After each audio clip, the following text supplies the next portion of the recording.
Hi అండి, అందరికీ నమస్కారం. సో ఈరోజు అయితే మన శ్రీ స్టార్ట్లో ఆలయ దర్శనంలో భాగంగా అలాగే కార్తీక మాసం సందర్భంగా స్వయంగా శ్రీరాముడి చేత అంటే రామాయణంలో యుద్ధం జరిగిన తర్వాత రాముడు ఓడించిన తర్వాత తన పాపాలను ప్రాయశ్చితంగా శ్రీరాముడు ఇక్కడ ఒక శివలింగాన్ని ప్రతిష్ఠించాడండి. సో ఆ ప్రదేశం ఏదో కాదు, రామేశ్వరం. సో ఆ రామేశ్వరంకి అయితే వచ్చాం. సో ఇక్కడ వివరాలు అలాగే ఇక్కడ చరిత్రని, గుడికి ఎలా వెళ్ళాలి, అలాగే ఇక్కడ ఇంకో ప్రత్యేకత ఏంటంటే ఇక్కడ 22 బౌల్ స్నానాలు చేస్తే మనం చేసిన పాపాలన్నీ పోతాయంటారు. సో దాని యొక్క చరిత్రని మొత్తాన్ని మీకు ఈ వీడియోలో అయితే అందిస్తాను. So first time Sri start channel చూసేవాళ్ళైతే ప్లీజ్ సబ్స్క్రైబ్ ది ఛానల్. ముందుగా ఈ రైల్వే స్టేషన్ నుంచి అయితే మనం గుడికి వెళ్ళాలంటే 2 కిలోమీటర్స్ ఉంటుంది. సో మీకు వన్ డే ఈ రామేశ్వరం టూర్ ఎలా ఉంటుంది, ఎలా తిరగాలనేది కూడా ఈ వీడియోలో మీకు పూర్తిగా చెప్తున్నాను. సో ఫస్ట్ అయితే మీరు రైల్వే స్టేషన్ నుంచి గుడి దగ్గరికి వెళ్తే అక్కడ రూమ్స్ ఉంటాయి. సో రూమ్స్ మనకి మినిమము 800 నుంచి ఉంటుంది, కొంచెం యావరేజ్గా రూమ్స్ అయితే. సో మీకు నచ్చిన రూమ్ని మన గుడి చుట్టూ ఉంటుంది. గుడి చుట్టూ 4 గోపురాల దగ్గర చుట్టూ ఉంటాయి. మీకు ఏది కావాలంటే అది తీసుకోండి. సో తర్వాత ఏంటంటే దర్శనానికి అయితే వెళ్ళొద్దు. సో చుట్టూ రామేశ్వరంలో చూడాల్సిన ప్రదేశాలన్నీ చాలా ఉన్నాయి, అవి చూడండి. అంటే ఏంటంటే విష్ణుడి గుడి, అలాగే రాములు వారి యొక్క కొలను, అలాగే సీతాదేవి కొలను, లక్ష్మణదేవి కొలను, లక్ష్మణుడి యొక్క కొలను, అండ్ అలాగే ధనుష్ కోటి, నెక్స్ట్ అలాగే మనకి పంబన్ బ్రిడ్జ్, ఇలాంటివి చాలా ఉన్నాయి.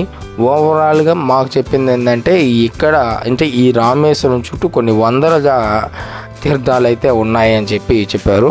అలాగే ఈ గుళ్ళో 24 బావుల స్నానాలు చేస్తే ఈ పాపాలన్నీ పోతాయని కూడా చెప్పారు. సో ముందు అవి చూసుకొని మధ్యాహ్నానికి అయిపోయిన తర్వాత మీరు సాయంత్రంగా దర్శనానికి వెళ్ళండి. సో అప్పుడు మీకు టైం సెట్ అవుతుంది. సో మేము కూడా చేసింది అంతేను. సో ఉదయాన్నే మేము వచ్చేటప్పుడు 8 దిగాము. 8 దిగిన తర్వాత ఇంకా ఫ్రెష్ అప్ అయ్యి రూమ్ తీసుకొని ఫ్రెష్ అప్ అయిన తర్వాత 9:30-10 గంటలకి బయటకు వస్తే ఒక కారు మాట్లాడుకున్నాం. కారు ఏంటంటే కారే దాంట్లోకి ఎంత చెప్పాడంటే మొత్తం 1500 చెప్పాడు 10 మందికి. సో ధనుష్ కోటి, విభీషణుడి గురి, నెక్స్ట్ అలాగే మన ఇండియా యొక్క లాస్ట్ బార్డరు, అక్కడ నుంచి శ్రీలంక 30 కిలోమీటర్స్ ఉంటుంది. సో అవన్నీ చూపించా, అంతే రామ్ సేతు అంటారు దాన్ని. సో తర్వాత ఏంటంటే లక్ష్మణుడి కొలను, సీతాదేవి కొలను, రాముడి కొలను, అండ్ అలాగే పంబన్ బ్రిడ్జు, ఇలా కొన్ని తీర్థాలన్నీ చూపించి మేము 10 గంటలకు బయలుదేరితే 4:30కి తిరిగి రూమ్ దగ్గరకు వచ్చేసాము. సో తర్వాత ఫ్రెష్ అప్ అయిపోయిన తర్వాత మేము గుడికి అయితే దర్శనానికి అయితే వెళ్ళాం. సో మీరు ప్లాన్ చేసుకున్నప్పుడైతే ఇలాగే ప్లాన్ చేసుకోండి.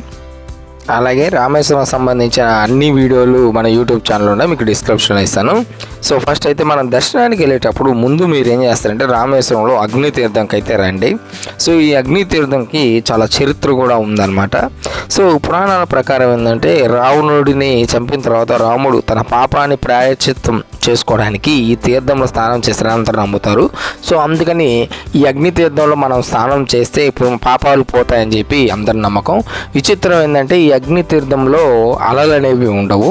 సో అయితే ఈ అగ్ని తీర్థంకి ఎలా రావాలంటే మెయిన్ దేవాలయానికి ఏంటంటే 4 గోపురాలు ఉంటాయి. So east, west, north, south అని.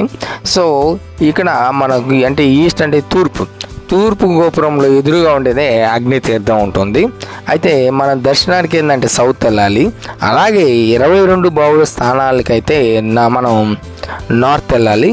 సో నార్త్లో మనం ఏంటంటే 22 బావులు స్నానాలు చేసుకున్న తర్వాత సౌత్ దగ్గరకు వస్తాము. అక్కడ మనం డ్రెస్ చేంజ్ చేసుకొని తర్వాత దర్శనానికి వెళ్ళాలి.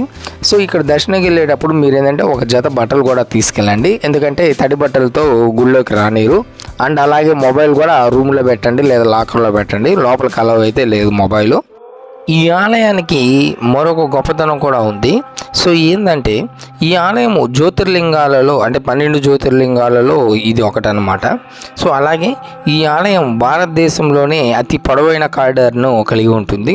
ఇది సుమారు 1224 మీటర్లు అంటే 3850 అడుగులు పొడవు అనేది ఉంటుంది. ఇక ఈ ఆలయ చరిత్రకు వస్తే ఈ ఆలయంలో 2 లింగాలు ఉంటాయండి. సో రామనాథ స్వామి లింగం ఒకటి, అండ్ అలాగే విశ్వలింగం అనే 2 ఉంటాయి. సో దీనికి కూడా మన రామాయణ చరిత్ర ఉంది. సో ఏంటంటే రాముడు రావణాసుని చంపినప్పుడు బ్రహ్మహత్య పాతకం నిర్మూలించుకోవడానికై రామేశ్వరంలో స్వామివారు లింగాన్ని ప్రతిష్ఠిస్తారు. సో అయితే ఈ శివలింగాన్ని ప్రతిష్ఠించడం కోసం శ్రీరాముడు హనుమంతుడిని హిమాలయాలకు వెళ్ళి లింగాన్ని తీసుకోరండి అని చెప్పగా సో హనుమంతుడు బయలుదేరిన తర్వాత సీతాదేవి ఇసుకతో ఒక లింగాన్ని తయారు చేస్తుంది అంతలోపల. సో ఆ లింగాన్ని రామనాథ స్వామిగా మనం కొలుస్తాము. అలాగే హనుమంతుడు తెచ్చిన లింగాన్ని కైలాసం నుంచి తీసుకొచ్చాడు కాబట్టి దాన్ని విశ్వలింగంగా మనం కొలుస్తాము. అలాగే ఈ దేవాలయం బయట కారిడార్ సముదాయం 6.9 మీటర్ల ఎత్తు, అలాగే 400 అడుగులు తూర్పు పడమరలు ఉన్నాయి. 640 అడుగులు ఉత్తర దక్షిణాలు కలిగి ప్రపంచంలోనే పెద్దదిగా చరిత్ర సృష్టిస్తుంది. దీనిలో అనేక స్తంభాలు అలాగే రాజగోపురాలు వ్యక్తిగత కూర్పుతో చెక్కబడి ఉంటాయి. అంటే ఒక మనుషులే చెక్కబడినట్టు ఉంటాయి. అయితే ఈ దేవాలయం ఏంటంటే పాడల్ పేత్ర స్థలంలో ఒకటి అనమాట. 275 దానిలో ఇది ఒకటి. దీన్ని ప్రసిద్ధ భక్తులైన నయనార్లు, అప్పర్లు, సుందరాళ్ళు, తిరుగన్న సంబంధారులు తమ కీర్తనతో ఈ దేవాలయ మహిమను కీర్తి చెందించారు. అయితే ఈ దేవాలయం 12వ శతాబ్దంలో పాండ్య రాజ్యంలో విస్తరించబడింది. సో ఈ దేవాలయం యొక్క ముఖ్య విగ్రహాలు జఫానా రాజ్యానికి చెందిన జయవీర చింకరియన్, దాని తర్వాత వారైన గుణవీర చింకరియన్చే ప్రసిద్ధి చెందబడింది. ఈ దేవాలయంలో మిగిలిన భారతదేశంలోని హిందూ దేవాలయం కంటే అతి పెద్ద వరండా ఉండడం మనకి విశేషం అన్నమాట. అయితే ఈ రామేశ్వరం అనేది ఒక ద్వీప పట్టణం అన్నమాట. సో ఇది వైష్ణవులకి అలాగే శైవులకి ఇద్దరికి ప్రసిద్ధి చెందిన ప్రాంతంగా మనం చెప్పుకోవచ్చు. అలాగే ఈ దేవాలయంలో ఏంటంటే అతి పవిత్రమైన హిందువుల చార్ధం అనమాట. అంటే 4 ఆధ్యాత్మిక స్థలాల్లో ఇది ఒకటి. సో మిగిలినవి ఏమున్నాయంటే బద్రీనాథ్ ఉంది, పూరి ఉంది, అలాగే ద్వారకా ఉంది. అంటే ఇవి చార్ధం అంటే ఏంటంటే 4 మూలలు, 4 ప్రాముఖ్యత హిందుత్వానికి సంబంధించిన దేవాలయాలనే అర్థం అనమాట. అంటే పూర్వం ఏమిందంటే ఆధ్యాత్మిక మత పాఠాలను ఆదిశంకరాచార్యులు ప్రారంభించారు. ఆయన హిందూ సాధు సంస్థలను భారతదేశ వ్యాప్తంగా నెలకొల్పినట్టు ఆధారాలున్నాయి. ఇచ్చట చార్ధంలో ఒకటిగా ఈ దేవాలయాన్ని నెలకొల్పినట్టు ఆధారాలున్నాయి. భారతదేశంలో నలుమూలగా 4 మఠాలను నెలకొల్పారు. వీటిలో ఉత్తర భాగాన బద్రీనాథ్లోని బద్రీనాథ్ దేవాలయం, తూర్పులోని పూరి జగన్నాథ్ దేవాలయం, పశ్చిమాన ద్వారకాధీశ దేవాలయం, దక్షిణాన రామేశ్వరంలోని రామనాథ స్వామి దేవాలయం నెలకొన్నారు. సిద్ధాంత ప్రకారంగా దేవాలయాలు హిందూ మత శాఖలైన శైవ వైష్ణవ శాఖలుగా విభజించబడ్డాయి. చార్ధామ్ అనంతరం హిందువులకు ఇది ప్రసిద్ధ యాత్ర స్థలంగా చెప్పబడింది. అలాగే శ్రీరాముడు శ్రీలంకతో గుర్తించబడిన లంకాద్వీప రాజ్యానికి రామసేతు అనే వంతెనను దాటడానికి ముందు స్థాపించి పూజించాడు. రామేశ్వరంలో ఏంటంటే ఈ ద్వీపంలో 64 తీర్థాలు ఉన్నాయి. పవిత్ర జలవనరులు అంటారు వాటిని. సో ఇక్కడ స్థల పురాణం ప్రకారం వాటిలో 24 ముఖ్యమైనవి ఉంటాయి. ఈ తీర్థాలలో స్నానం చేయడం రామేశ్వరం తీర్థంలో ఒక ప్రధాన అంశం మరియు తపస్సుకు సమానమైనదని అందరూ భావిస్తారు. ఈ 22 తీర్థాలు రామనాథస్వామి ఆలయంలో ఉంటాయి. 22 సంఖ్య రాముణ్ణి అంబుల పొదల్లోని 22 బాణాలను సూచిస్తుందన్నమాట. సో అంటే 22 ఇవి 22 బాణాలుగా సూచిస్తుంది. మొదటి మరియు ప్రధానమైనది అగ్నితీర్థం. సో ఇది సముద్రంలో ఉంటుంది.